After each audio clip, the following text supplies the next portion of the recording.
Turning back now to the sudden passing of South Carolina Senator Lindsey Graham. The 71-year-old died on Saturday evening, that is, shortly after he returned from a trip to Ukraine. Graham had been an outspoken hawk on foreign policy and a vocal supporter of Kyiv and its war with Russia.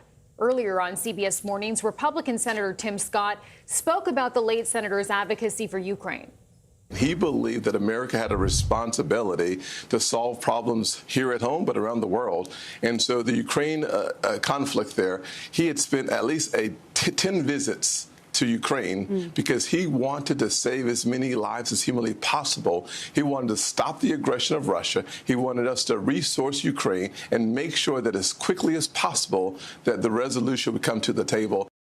And for more now on this, we're joined by CBS News International reporter Aidan Stretch, joining us from Ukraine's capital this morning. So, Aidan, how are people there reacting to the news of his passing? Well, Chanel, there's been a real outpouring of support here for Senator Graham. As Senator Scott just said, this is somebody who's traveled to Ukraine 10 times since Russia's full-scale invasion in 2022, and his support for the country really goes back earlier than that. In 2014, he was one of the most vocal American voices opposing Russia's annexation of Crimea.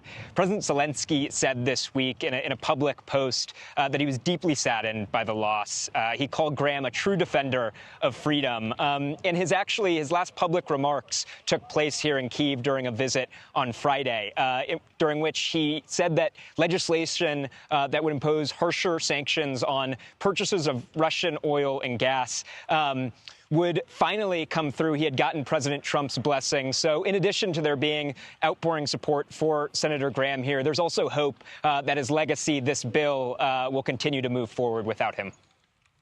So this all comes, Aidan, as you know, as President Zelenskyy is set to meet with allies in Paris today.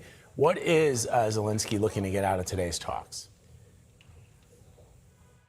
Well, Vlad, something we've talked a lot about is Zelenskyy and other Ukrainian officials' efforts to secure defenses against Russian ballistic missiles.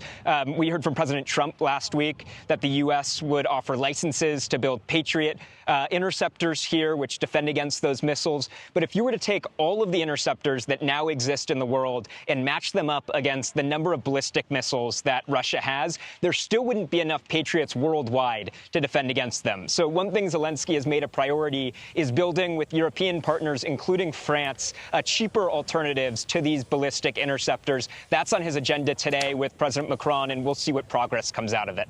All right, Aidan, thank you.